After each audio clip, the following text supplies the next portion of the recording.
Bonjour, aujourd'hui on va entamer la leçon numéro 4 qui consiste à vous introduire à l'analyse spatio-temporelle avec les données de mobilité de Meta.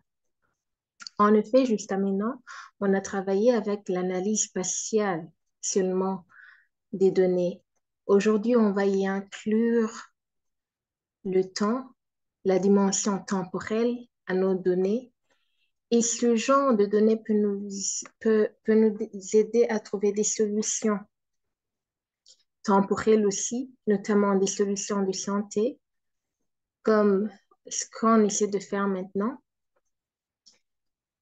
Les exemples de solutions qui peuvent être prises, par exemple, concernent les mesures de confinement, dans, par, par exemple pour le cas de la COVID, ou encore la construction de différents établissements de santé, savoir où les construire, si on doit aussi suivre le mouvement des personnes, etc. Voilà. Aujourd'hui, la session sera plus pratique que théorique. Donc, on va directement nous connecter à nos données. Ici, si vous voulez savoir comment vous connecter à ce notebook, je vais vous montrer. On va se connecter sur Africa Geoportal, comme d'habitude, jusqu'à maintenant.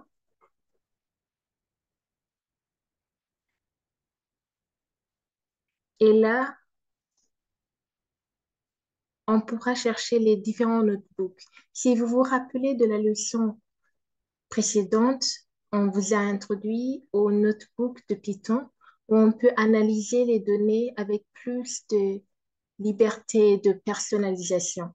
Donc aujourd'hui, on va continuer avec cette approche-là.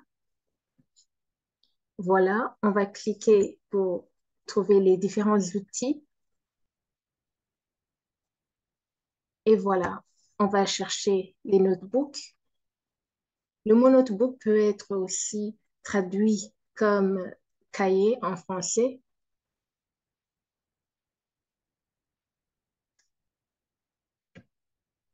Voilà, on se connecte.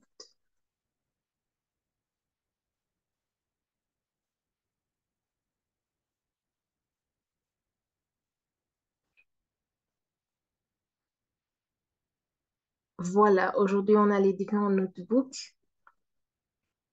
Par les notebooks, il y a le notebook partagé, il y a les exemples de notebooks, etc. Donc, aujourd'hui, je parle de ce notebook.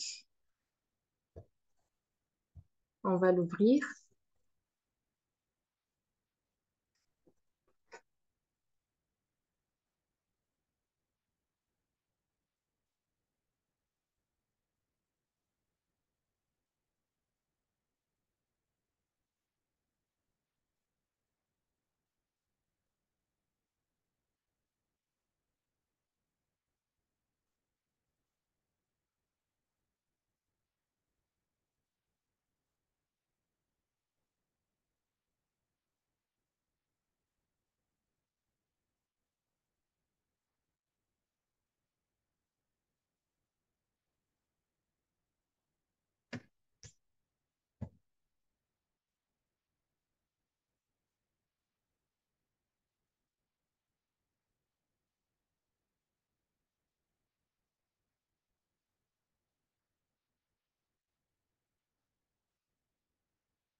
Voilà. Maintenant, on va travailler avec ce notebook-ci aujourd'hui. L'analyse spatio-temporelle, on va encore continuer avec les données de mobilité qu'on trouve chez Meta.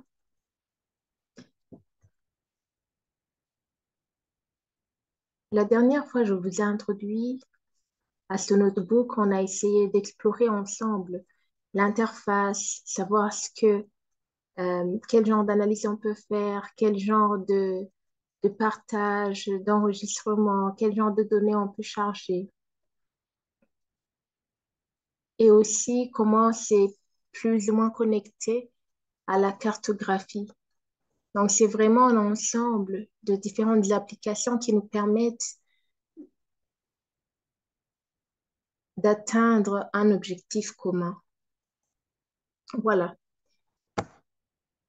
Donc, aujourd'hui, on va essayer de voir les données de mobilité de Meta afin de pouvoir continuer avec notre analyse. Il y a certaines librairies qui vont nous aider à mettre en place les différents calculs, les différentes analyses. Donc, par exemple, si vous n'avez pas l'habitude de travailler avec ces librairies-là, je vais les introduire en un peu de mots. Par exemple, les librairies NumPy, ça va plus nous aider à calculer, à faire des analyses numériques. Le Panda, comme vous l'avez vu la dernière fois, ça va nous donner les tableaux nécessaires pour pouvoir filtrer, analyser nos données. Ici, avec le GIS, ça va nous aider pour pouvoir visualiser les différentes informations en SIG. Là, le daytime, ça va nous aider à vraiment travailler avec les dates parce que, comme je vous l'ai dit, aujourd'hui, on a une dimension temporelle qui s'est ajoutée à nos données. Et puis après, le Matplotlib, ça va nous aider à visualiser, à pouvoir faire, par exemple, des graphes, des graphiques.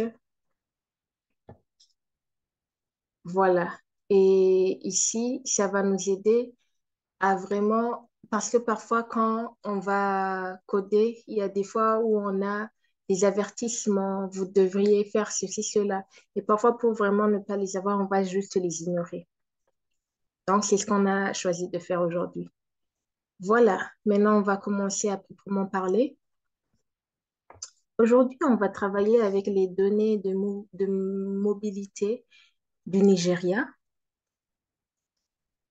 Et pour cette raison, on va, comme vous l'avez vu la dernière fois, pour pouvoir ajouter ces données-là, on va dans le groupe ou dans l'organisation où on pense trouver ces groupes. Je vais chercher Movement. Je vais même mettre le pays.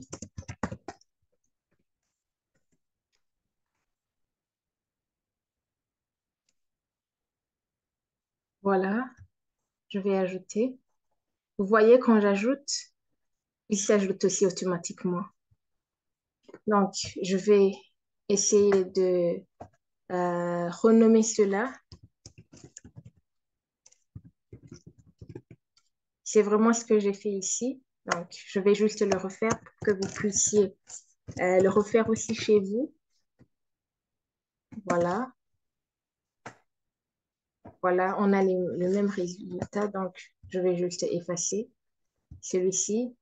Je vais écouter puis effacer. Voilà. Maintenant, on a les données de cette carte qui vont se charger dans notre notebook, mais on veut vraiment choisir la couche qui nous intéresse parce que parfois la carte, il y a plusieurs couches. Donc, on va choisir la première couche.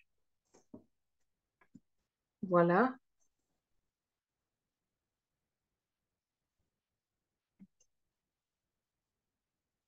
Ici, si vous voulez, comme je vous l'ai montré la dernière fois, si vous voulez alors convertir les données de votre couche en data frame, ce tableau que vous pouvez voir ici, c'est ce code, c'est cette ligne de code que vous écrivez. Vous cherchez tout ce qui se trouve dans cette couche et puis avec SDF, vous convertissez cela en data frame, en special data frame. Voilà. Mais je ne vais pas exécuter cette cellule parce qu'on a plusieurs données. Au lieu d'exécuter cette cellule, je vais essayer de filtrer parce que comme vous pouvez le voir ici, quand je l'ai fait, ça a pris environ 3 minutes. Donc, pour vous épargner 3 minutes à rien faire, je ne vais pas le faire aujourd'hui, mais vous pouvez le faire chez vous. Donc, ici, on peut voir la quantité de données qu'on a. Par exemple, on a 65 369 francs et les données s'étendent du 1er janvier 2021 au 22 mai 2022. Donc, pour pouvoir travailler un peu tranquillement sans vraiment ralentir notre analyse, on va travailler avec un exemple et là, on va se limiter juste pour les données de 2022. Et là aussi, vous pouvez voir que le temps de, de vraiment exécuter cette cellule a été diminué. On est passé de 3 minutes à 15,7 secondes. Et ici, vous pouvez voir, je vais, pour que vous puissiez voir ça, je vais exécuter la cellule. Et ici, après avoir exécuté la cellule, vous allez remarquer que on a maintenant, nos données se limitent à seulement 13 549 francs parce que c'est du 1er janvier 2022 au 22 mai 2022.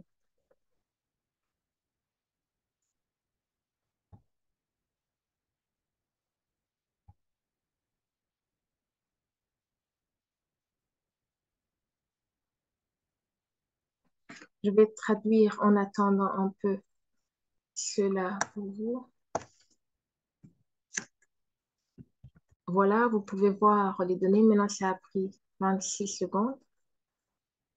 Euh, on voit que les données, maintenant, c'est 13 549 francs au lieu des 65 000 qu'on avait avant. Voilà. Pour avoir une idée du genre des données ici, vous pouvez voir qu'il y a les colonnes, plusieurs colonnes. Et on peut aussi voir les rangs. Et il y a des colonnes qui vont être assez stratégiques aujourd'hui. C'est ces colonnes-là. Je vais le mettre en français. Colonne. On va exécuter cette cellule et on va voir. Dans nos données, s'étend du 1er janvier 2022 au 22 mai 2022. On a seulement 13 549 francs. Ici, on va un peu expliquer les différentes colonnes, je dirais, stratégiques. On va un peu essayer d'expliquer les différentes colonnes stratégiques pour notre analyse. Il y a le DS qui veut dire date, les différentes dates euh, pour les données de mouvement qui ont été enregistrées. Le format, c'est l'année en, en 4 chiffres et après le mois et puis après les jours. Puis on a le pays, on a la source de polygone, le nom du polygone, le nom de la région. Et spécialement, ces 2 colonnes vont nous donner vraiment les valeurs qui nous intéressent pour notre exercice. Cette colonne, All Day Being Tiles Projected Relative Change, on parle de changement positif ou négatif du mouvement par rapport à la référence. En peu de mots, c'est qu'on a calculé une référence de de ce que serait la normale de déplacement des gens, des mouvements des gens, et surtout pour tout le jour. Et avec cette colonne, on peut voir maintenant que si les gens se sont plus déplacés ou moins déplacés. On calcule cela par rapport à une surface donnée.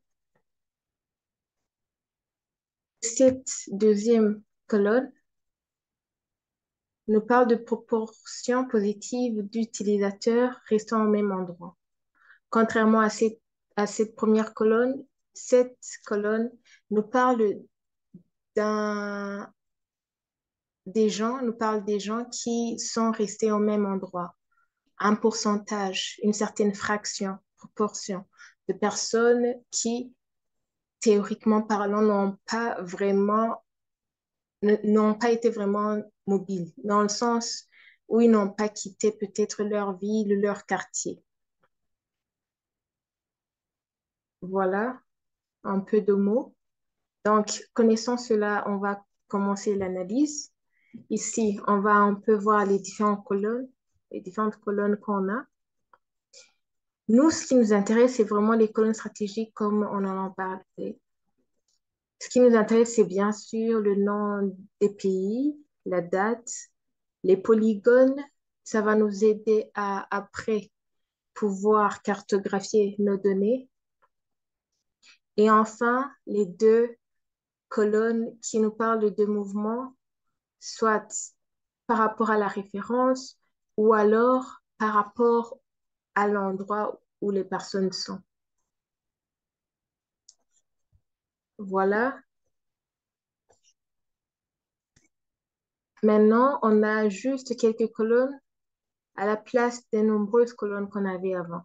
Ça aussi, c'est une stratégie qui va nous faciliter l'analyse.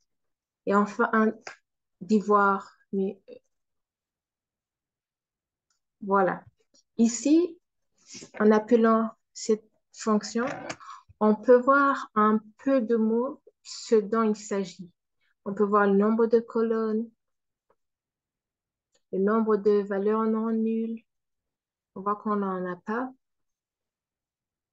Ça nous donne vraiment un peu en résumé ce dont le tableau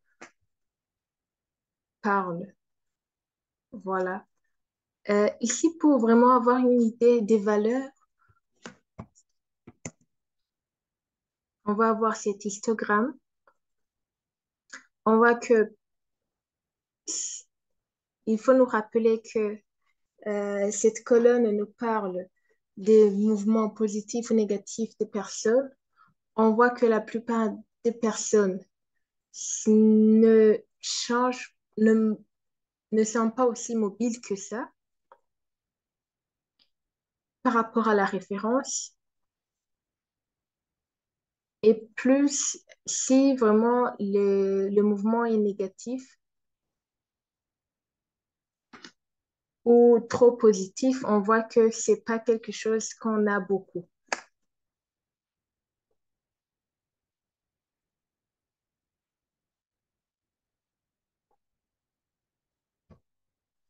Donc, ici, on peut voir nos données visuellement. On peut voir les valeurs.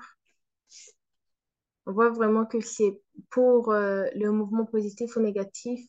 On peut voir comme dans l'histogramme que c'est vraiment concentré vers 0.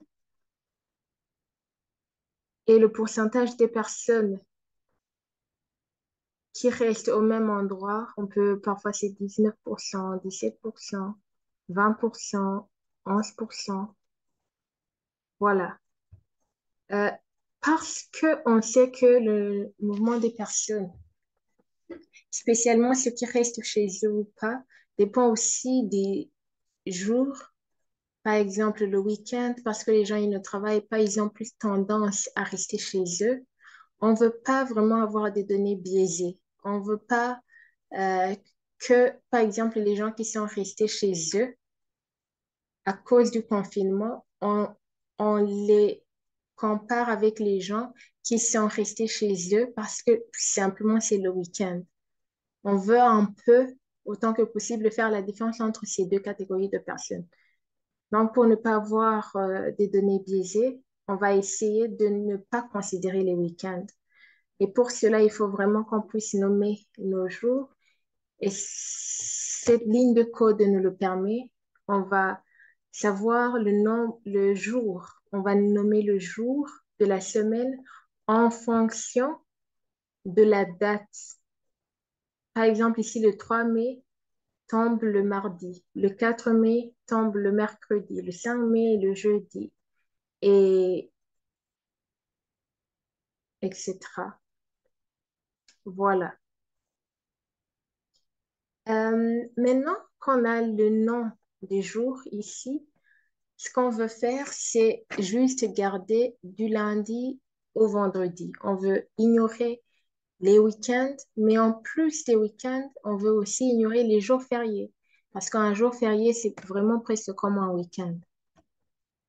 Et pour cela, on va importer, on va télécharger cette module Holidays. Essayons d'installer cela. Et ce module vraiment nous permet de connaître par pays les différents jours fériés. Par exemple, même si on parle de week-end, dans certains pays, on sait que le week-end, c'est samedi, dimanche. Dans d'autres pays, c'est vendredi, samedi. Donc, on veut vraiment faire la différence. Donc, ici, on vient d'installer ce module. On va l'importer pour pouvoir l'utiliser. Voilà. Ici, on peut voir, cette fonction nous permet de d'appliquer pour toutes les dates. Ici, c'est toutes les dates de notre série. D'appliquer pour chaque date, pouvoir trouver si c'est un jour férié ou pas. Donc, cette fonction va retourner que c'est vrai quand c'est un jour férié et donner le nom du jour férié et faux si c'est pas un jour férié. Et on va ainsi avoir des valeurs. Donc, voilà. Par exemple, pour vous donner une idée, on va juste essayer de trouver les jours fériés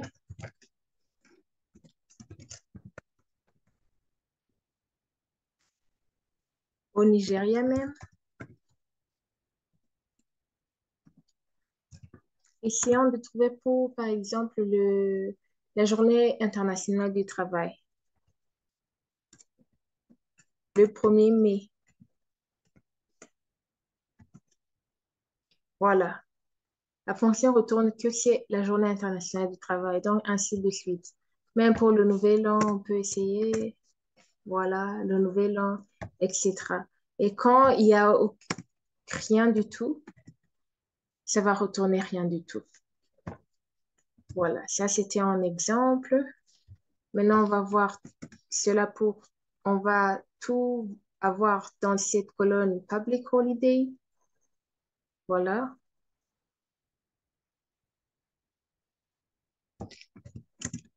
Et ça va ressembler à ceci. Ça, c'était l'exemple que je vous donnais.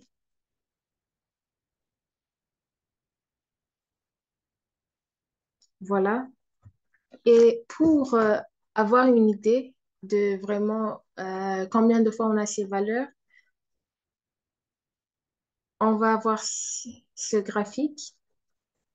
On voit par exemple pour le Nigeria du mois, on peut voir que le nouvel an, parce qu'on a plusieurs valeurs pour euh, même cette courte période, parce qu'on a plusieurs, je dirais, États ou quartiers, et dans un même pays, ça peut arriver que on donne un jour férié à cette partie du pays et pas à l'autre partie du pays. Donc, c'est pour cela qu'on peut voir la différence. Donc, ici, par exemple, pour le nouvel an, on peut voir que c'est presque vraiment partout que c'est le jour férié, alors que pour d'autres, parfois, c'est pas partout, partout. Voilà.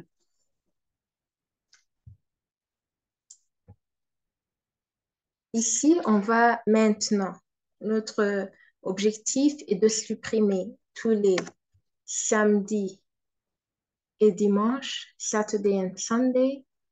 Et puis après, on va aussi supprimer tous les jours où c'est pas, euh, où c'est, où on a les jours fériés. On supprime les week-ends et les jours fériés. C'est vraiment notre objectif.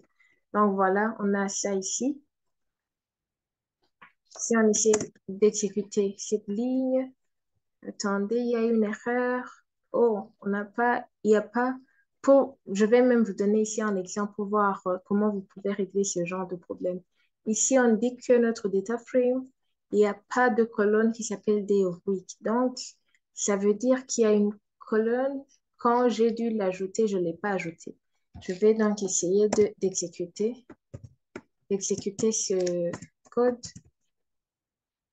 OK. Maintenant, on va réessayer pour voir. Voilà, maintenant ça fonctionne. Donc, avant, avec les week-ends et les jours fériés, on avait 13 549 francs. Après, on a seulement 9 111. Voilà. OK, maintenant qu'on a fini d'enlever tout ce qui est week-end, tout ce qui est jours fériés, on va essayer de calculer la mobilité moyenne par État fédéral.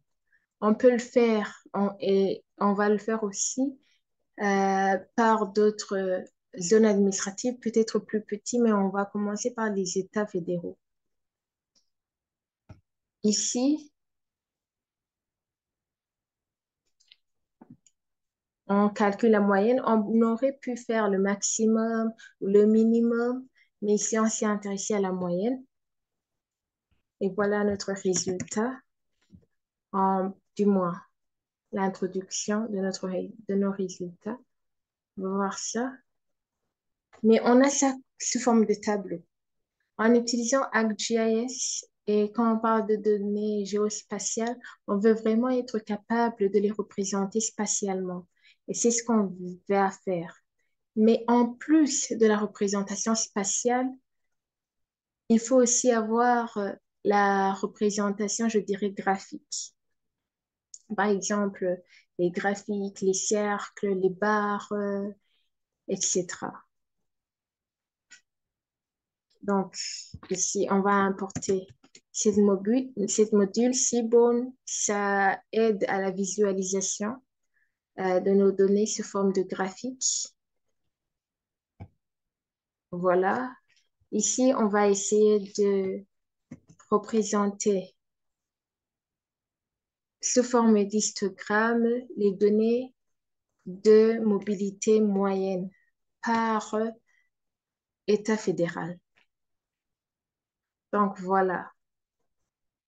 On peut voir la fréquence et tout.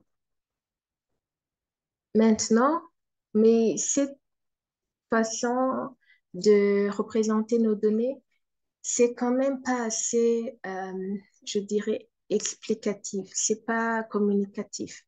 On va essayer vraiment de le faire d'une manière plus expressive. Donc voilà, ici, avec Seaborn, on pourra le faire. Vous voyez par exemple ici, on peut voir que on peut voir les États fédéraux pour lesquels les valeurs de mobilité sont négatives et pour les autres États où les valeurs de mobilité sont positives.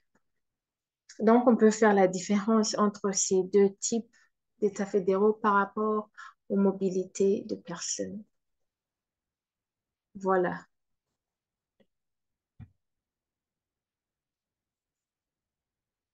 Maintenant, on vient de visualiser cela en fonction de barres, en fonction de graphiques.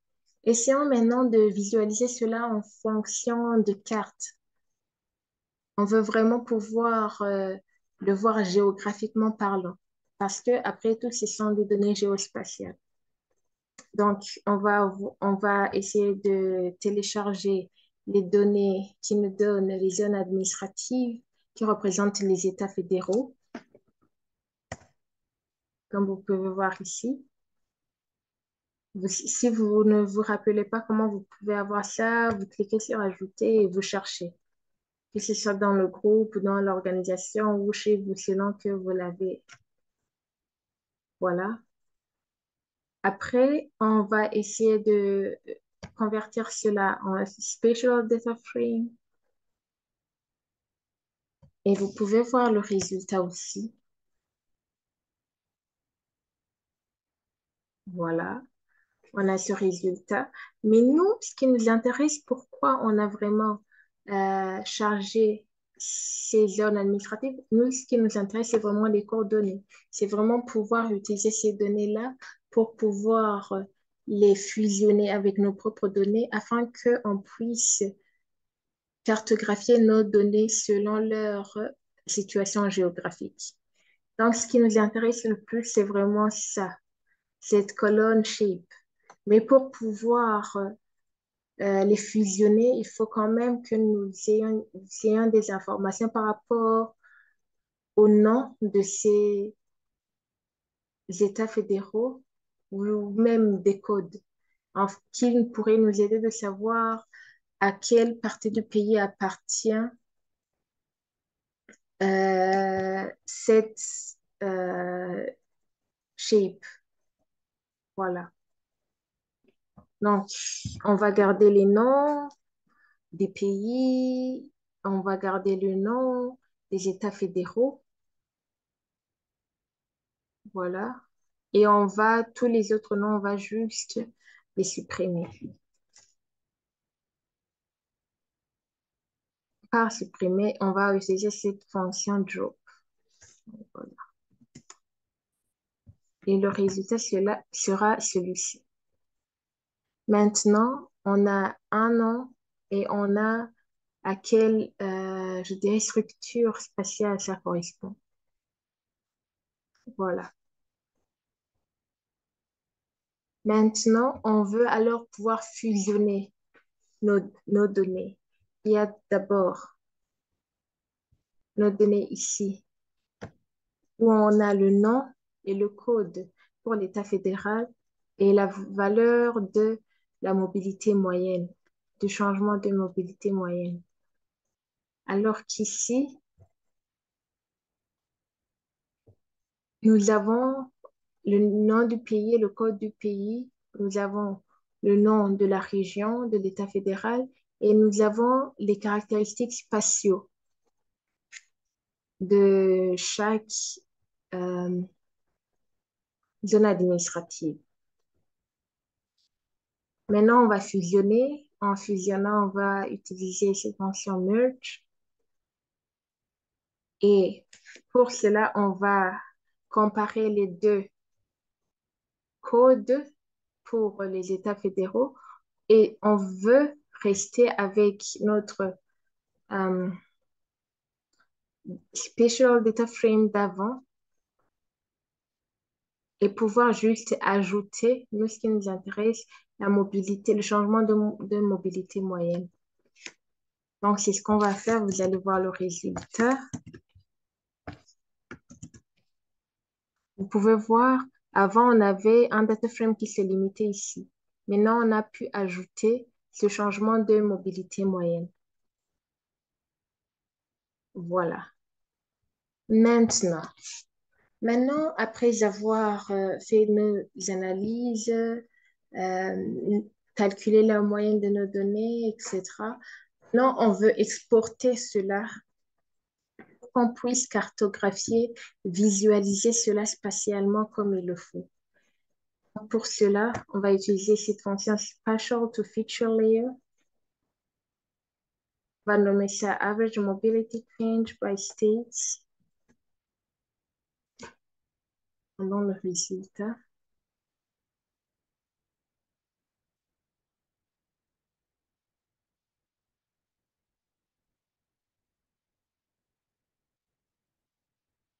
Voilà. On a nos changements. Maintenant, on va essayer de même visualiser cela ici même avant de pouvoir l'exporter. Donc ici, on va d'abord cartographier le Nigeria. Après, ajouter la couche qui représente nos données.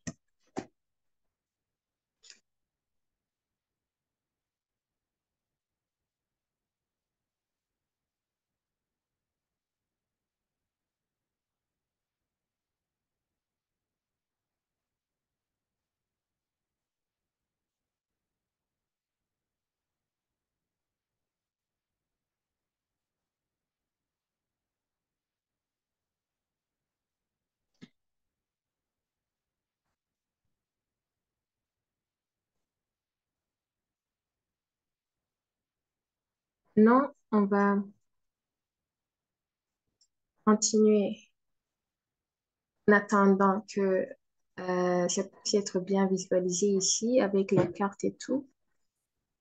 Euh, on va aussi faire de même, on va filtrer et nous concentrer sur la ville de Lagos. Voilà ce que ça va donner.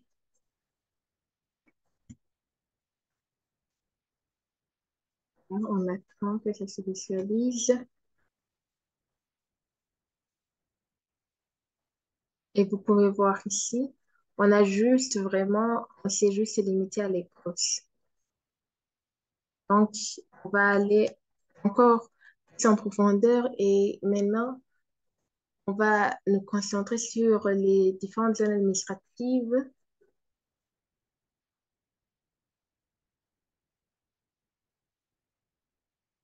qui constituent les États fédéraux.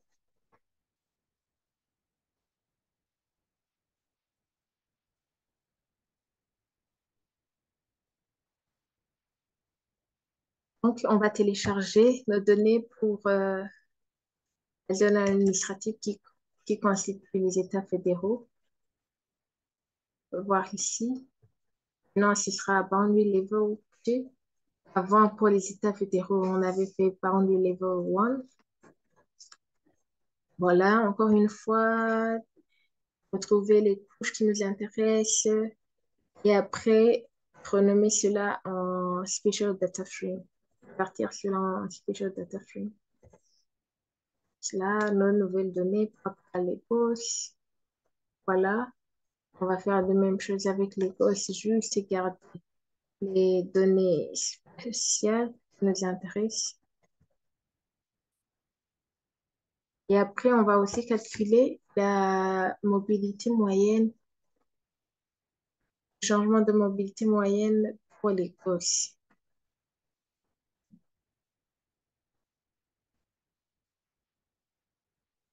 Encore une fois, on me dit que Average Lagos n'existe pas.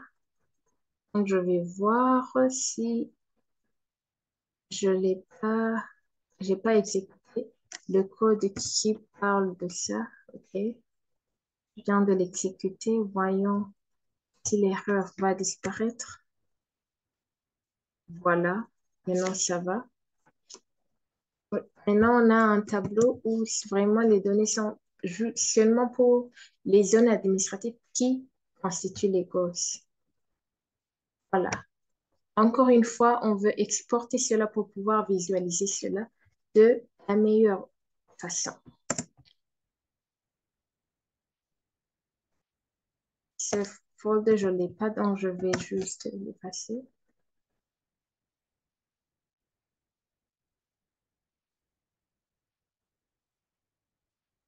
Voilà. N'hésitez pas à enregistrer en tout moment. Contrairement au notebook Jupyter, ça ne s'enregistre pas automatiquement, donc il faut vraiment prendre le temps d'enregistrer tout, sous risque de vraiment perdre un travail laborieux. Voilà, parce que vous avez pu voir ça.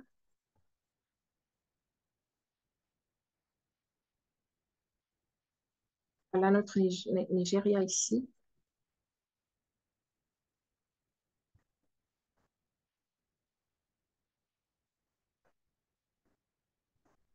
Voilà, vous pouvez voir ça.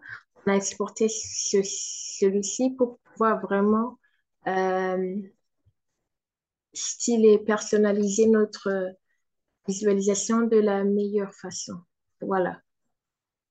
Si vous voulez savoir où vous pouvez trouver le fichier que vous avez enregistré, vous pouvez venir ici.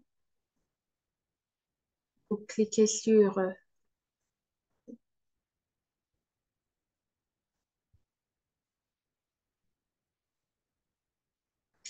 Contenu.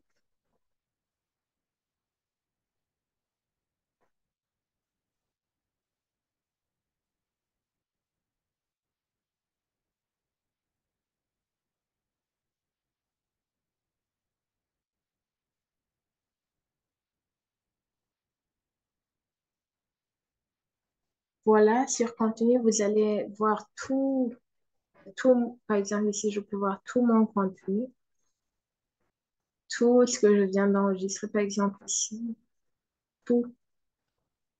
Je peux même voir ce qui est favori pour moi.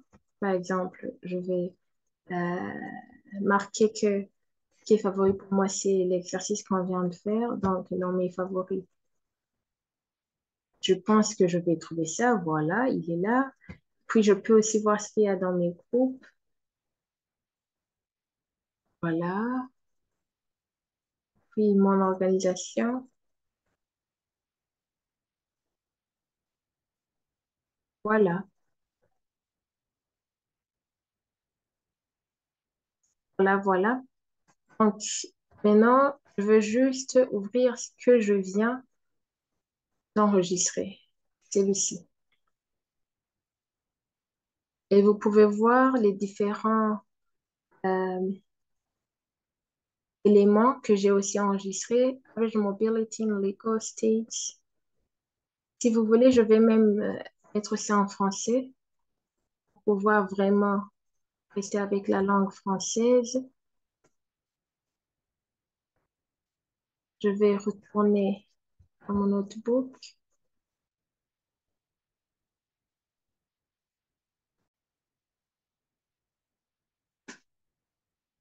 Voilà.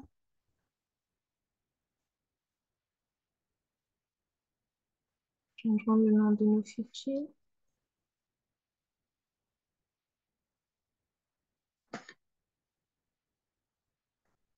Et mobilité moyenne, changement de mobilité moyenne par état.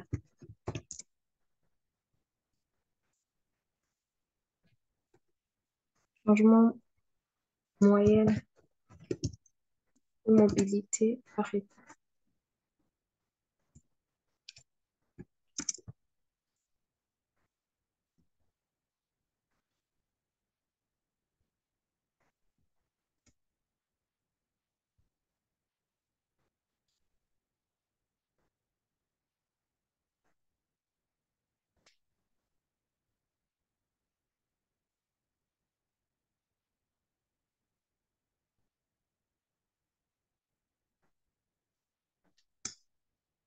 Changement de mobilité par état, par état de, dans l'état de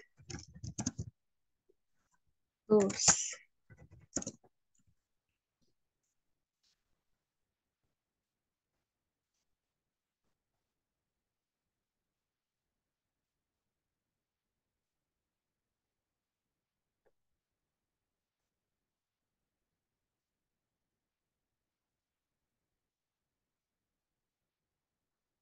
Là, enregistrement.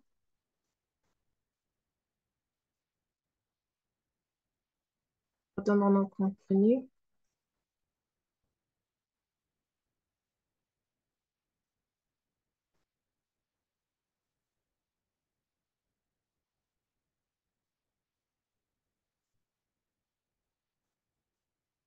Voilà, pour voir changement moyen de mobilité.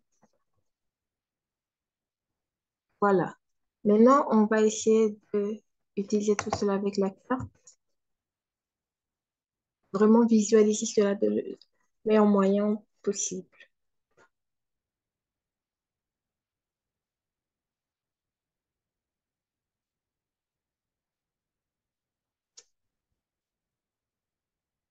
Ajoutant des données.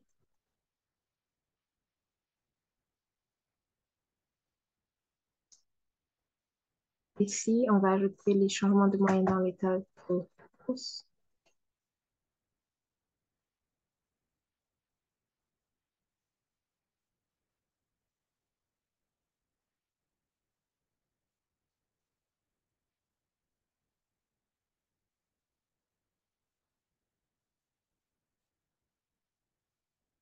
Voilà, ajoutons aussi par état le Nigeria.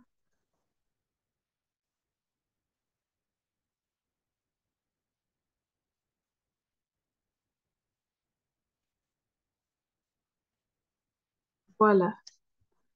Essayons de visualiser cela alors, de changer notre visualisation en fonction de nos souhaits,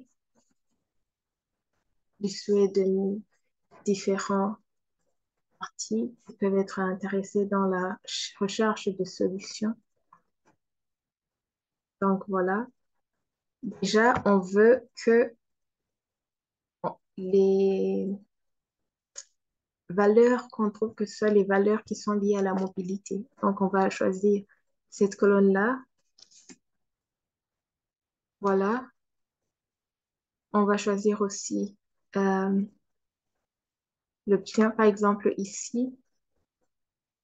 On peut voir ça. Là, vraiment, on se concentre sur tout le Nigeria. Vous pouvez voir les valeurs et vous pouvez voir à quoi ça ressemble.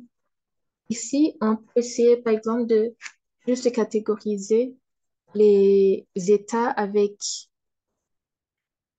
une mobilité positive d'une part et d'autre part, les États avec une mobilité négative. Donc, pour cela, on va choisir de classer nos données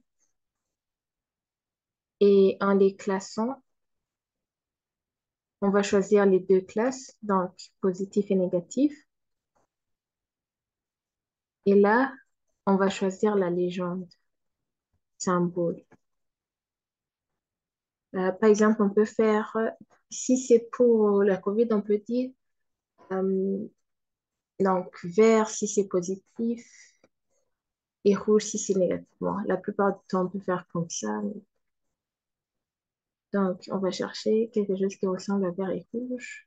Nous pouvons choisir ça, par exemple. Donc, si c'est négatif ici, on va choisir vraiment que la différence soit entre 0. Que à 0, c'est vraiment là où il y a la limite. Donc, ici, vous pouvez voir tous ces états où c'est rouge, voir que c'est avec une mobilité négative, alors que tous ces états avec le vert, c'est avec une mobilité positive. OK, terminé. On va faire ça par ici. Après, maintenant, on va faire avec les gosses. On peut même zoomer pour voir comment comme il faut. OK. Ici aussi, on va faire la même chose.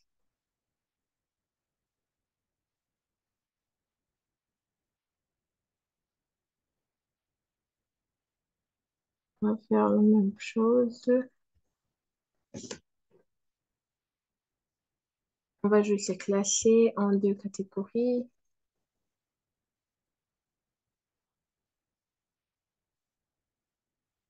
Là, on va que ce soit 0 exactement.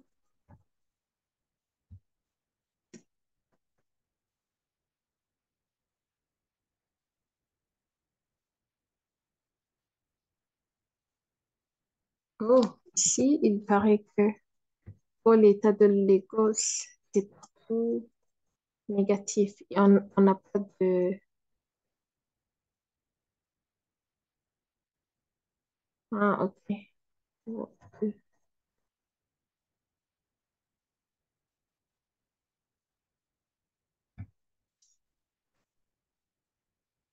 On a 0, on a vraiment moins avec euh, une valeur positive. C'est plus négatif. Donc, on va faire la symbologie ici. On va trouver ça. Ok. Choisir OK. Terminé.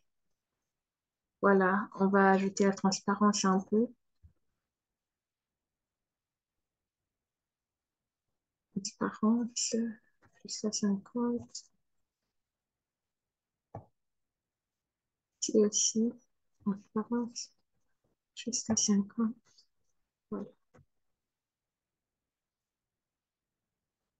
Voilà. Pour que les deux cartes puissent vraiment se donner de la place. Donc, on veut regarder cette carte de l'Écosse seulement si on est, par exemple, à ce niveau de zoom. Si le niveau de zoom, si l'échelle est plus petite. Donc, si par exemple, là, on a jusqu'à 60 kilomètres, là, on veut vraiment voir tout le Nigeria plutôt. Donc, ici, je vais définir la plage de visibilité. Je vais d'abord voir l'échelle que je veux. OK. Voilà, on veut essayer de visualiser nos données de la meilleure façon. Parce que vous pouvez voir qu'il y a une superposition et on veut éviter ça. On veut que aussitôt qu'on a ce niveau de zoom, on veut juste pouvoir voir l'état de l'écoute et un peu ignorer les autres états. Alors que si on a une vue sur tout le Nigeria, puis c'est vraiment voir tout le Nigeria et on se concentre plus sur le Lagos. Donc voilà. Ici, on va définir la plage de visibilité. Donc, aussitôt, même un peu ici, jusqu'au niveau des États, on veut vraiment pouvoir voir le Nigeria. Mais en ce qui concerne Lagos, on veut pouvoir regarder Lagos quand les États sont plus visibles. Donc, si on zoome plus, on va juste pouvoir voir Lagos. Donc voilà, par exemple, on va essayer de voir ce que ça donne. Moi, je vais zoomer.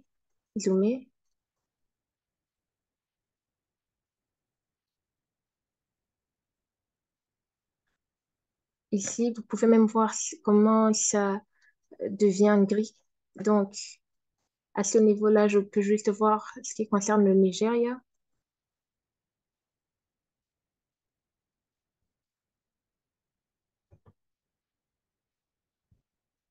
Toujours, je vois ce qui concerne tout le Nigeria. Et à ce moment-là, je vois ce qui concerne le Lagos. Encore une fois, seulement le Lagos. Seulement le Lagos. Seulement le Lagos. Voilà. C'est vraiment ça que je voulais. Voilà. Merci pour votre écoute. On vient de finir avec la leçon numéro 4. On va juste enregistrer.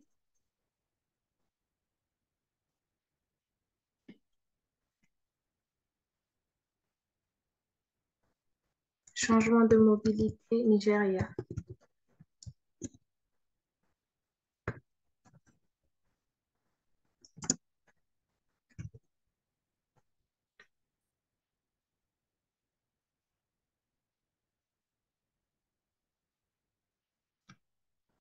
Merci beaucoup pour votre attention. Merci de m'avoir suivi. Je vous souhaite de pouvoir vous exercer encore plus et de devenir des experts en sciences de données et spécialement en géospatiale. À bientôt.